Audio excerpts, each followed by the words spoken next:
got so motherfucking design on right now. Bring it down, bring it down, bring it down. I got 3 old guys who want. Di sini kami akan menampilkan hasil video pembelajaran tentang media audio visual. Selamat menonton. Saya akan menjelaskan pengertian atau definisi dari media pembelajaran audio visual. Nah, sebelum itu, media pembelajaran audio visual itu terdapat 2 kata, yaitu audio dan visual. Nah, saya akan menjelaskan pengertian dari media pembelajaran audio, media pembelajaran visual, dan yang terakhir media pembelajaran audio visual. Media pembelajaran audio adalah bahan yang mengandung pesan dalam bentuk auditif, baik pita suara maupun piringan suara, yang dapat merangsang pikiran, perasaan, perhatian, dan kemauan siswa sehingga terjadi proses belajar mengajar. Dilihat dari sifat pesan yang diterima, media audio dapat menyampaikan pesan verbal, bahasa lisan ataupun kata-kata, maupun non-verbal, bunyi-bunyian, dan vokalisasi. Media pembelajaran visual adalah media yang mengombinasikan fakta dan gagasan secara jelas, kuat, dan terpadu melalui kombinasi mengungkapkan kata-kata dan gambar. Media ini sangat tepat untuk tujuan menyampaikan informasi dalam bentuk rangkuman yang dipadatkan. Media visual yaitu media yang berfungsi untuk menyalurkan pesan dan sumber kepada penerima pesan. Saluran yang dipakai menyangkut indera penglihatan. Pesan yang akan disampaikan dituangkan ke dalam simbol-simbol komunikasi visual. Simbol-simbol tersebut perlu dipahami artinya agar proses menyampaikan pesan dapat berhasil dan efisiensi. Media pembelajaran audio visual adalah seperangkat alat yang bisa memproyeksikan gambar bergerak dan bersuara. Paduan antara gambar dan juga suara membentuk sebuah karakter yang sama dengan objek aslinya. Media visual juga merupakan alat bantu yang artinya bahan atau alat yang digunakan dalam kondisi atau situasi belajar untuk membantu tulisan dan juga kata yang diucapkan dalam mengeluarkan pengetahuan, ide, dan sikap. Pembelajaran media itu ada 3, ada media visual, ada media audio, dan ada media audio visual. Jenis-jenis media visual yaitu yang pertama ada gambar lukisan, dan yang kedua foto yang menunjukkan bagaimana tampaknya sesuatu benda, dan yang ketiga diagram yang melukiskan hubungan-hubungan konsep, organisasi, dan struktur isi materi, dan yang keempat peta yang menunjukkan hubungan-hubungan ruang antara unsur-unsur dalam isi materi, dan yang kelima grafik seperti tabel dan bagan yang menyajikan gambaran atau kecenderungan data atau antara hubungan seperangkat gambar atau angka-angka penggunaan media visual yang memberikan gambaran mengenai beberapa konsep penggunaan media visual are efektif, yaitu bentuk media visual dibuat yang sederhana agar mudah dipahami. Penggunaan media visual untuk menjelaskan informasi yang terdapat teks, berikan pengulangan sajian visual, dan libatkan peserta didik di dalamnya. Gunakan gambar untuk membedakan dan konsep yang berbeda. Keterangan gambar harus dicantumkan secara garis besar dan penggunaan wama harus realistik.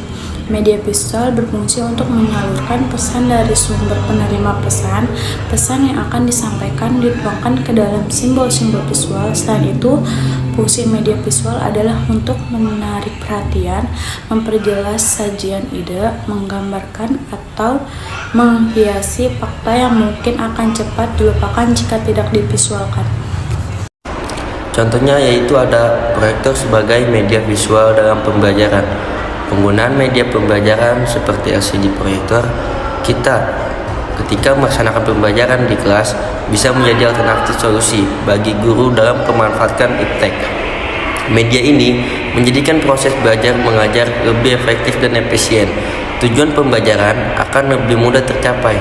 Peserta didik lebih mudah memahami materi yang disampaikan situasi kelas menjadi kondusif karena perhatian peserta didik tertuju pada materi pembelajaran yang ditampilkan pada layar proyektor, serta antusias belajar menjadi lebih tinggi dibandingkan mode ceramah.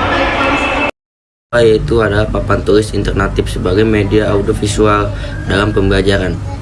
Teknologi pendidikan yang dimanfaatkan di sekolah telah mengalami perubahan yang luar biasa sejak beberapa tahun terakhir. Buku teks diganti oleh buku elektronik atau e-books.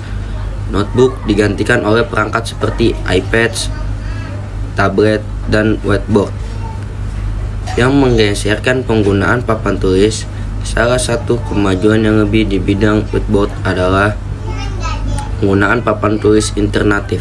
Sebuah papan tulis interaktif, Interactive Whiteboard atau PTI, atau papan pintar adalah tampilan papan display besar interaktif yang terhubung ke komputer. Sebuah proyektor dengan komputer desktop memproyeksikan objek visual ke permukaan papan layar atau LCD, di mana penggunaan dapat mengontrol komputer dengan menggunakan pena, jari, atau perangkat lainnya. Contoh yang ketiga ada digital signage sebagai media visual pembelajaran. Nah, di sini penjelasannya, memanfaatkan teknologi digital signage sebagai fasilitas pendidikan di universitas akan mendukung lancarnya proses kegiatan pendidikan yang terjadi.